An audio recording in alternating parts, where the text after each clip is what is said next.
दिवाली के मौके पर भारत में चांदी की जबरदस्त खरीदारी ने दुनिया भर के कीमती धातुओं के बाजार में भूचाल ला दिया है। ब्लूमबर्ग की रिपोर्ट के अनुसार इस साल अभूतपूर्व मांग के कारण भारत की सबसे बड़ी रिफाइनरी एमएमटीसी पहली बार चांदी के स्टॉक से खाली हो गई है। कंपनी के ट्रेडिंग हेड विपिन रैना ने बताया, 27 साल के करियर में ऐसा पागलपन नहीं देखा।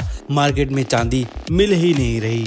भारत की इस भारी डिमांड ने अंतर्राष्ट्रीय बाजार में भी असर दिखाया। ब्लूमबर्ग के मुताबिक लंदन जैसे बड़े ट्रेडिंग हब में बैंकों ने ग्राहकों को भाव बताना तक बंद कर दिया, क्योंकि वहां भी उपलब्ध स्टॉक खत्म हो गया था।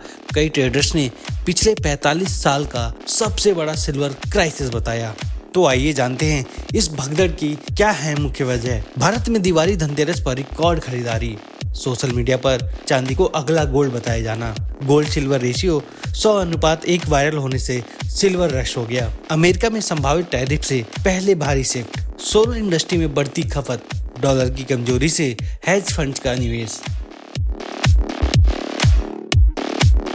ब्लूमबर्ग ने बताया कि चांदी की कीमतें पिछले हफ्ते पहली बार $54 प्रति ओंस के पार चली गई, लेकिन उसके बाद 6.7% तक गिर भी गई। ये दिखाता है कि बाजार बेहद अस्थिर स्थिति में है। भारत में सामान्य दिनों में जो प्रीमियम कुछ पैसों का होता था, अब प्रति डॉलर औंस लगभग 4000 तक पहुंच गया। रिपोर्ट्स बताती हैं, अगर सप्लाई जल्द समान नहीं हुई तो यह संकट गहरा हो सकता है। वहीं अचानक बकवाली शुरू हुई तो कीमतें इतनी ही तेजी से गिर भी सकती हैं।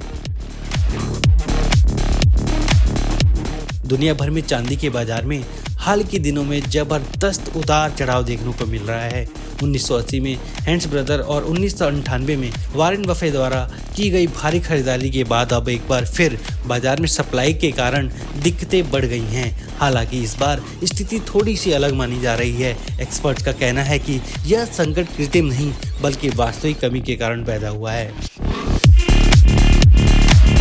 पिछले 5 वर्षों से खदानों और रिसाइकलिंग से मिलने वाली चांदी की सप्लाई मांग की तुलना में लगातार कम पड़ रही है। इसका सबसे बड़ा कारण है सोलर पैनल उद्योग, जिसमें चांदी के बड़े पैमाने पर इस्तेमाल होता है। 2021 से अब तक मांग सप्लाई से लगभग 678 मिलियन ओंस अधिक रही है।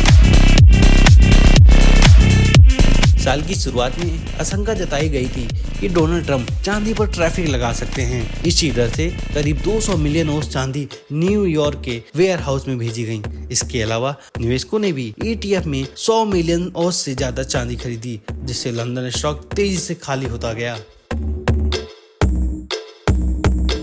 यह चांदी वही होती हैं जो रोजाना ट्रेडिंग के लिए उपलब्ध रहती हैं, जबकि लंदन बाजार में रोज लगभग 250 मिलियन ओंस का लेन देन होता है। ऐसे में सप्लाई का दबाव तेजी से बढ़ा और दाम अचानक उछलने लगे।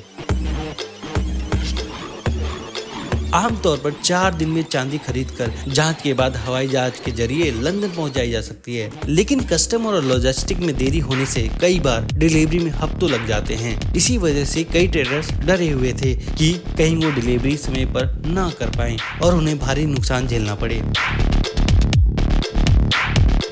पिछले 2 हफ्तों में न्यूयॉर्क के कॉमेक्स के वेयर हाउस से 20 मिलियन ओंस से ज्यादा चांदी निकाली गई, जो 25 साल में सबसे बड़ी गिरावट है। लॉजिस्टिक कंपनियों ने इस साल मौके का फायदा उठाते हुए अपने रेट बढ़ा दिए। TD सिक्योरिटी के एनालिस्ट डैनियल घाली, जो पिछले 1 साल से इस दबाव की चेतावनी दे रहे थे, उनका कहना है कि अब बाजार में दबाव कम हो सकता है, क्योंकि न्यूयॉर्क ही नहीं चीन से भी बड़ी मात्रा में चांदी आने की उम्मीद है।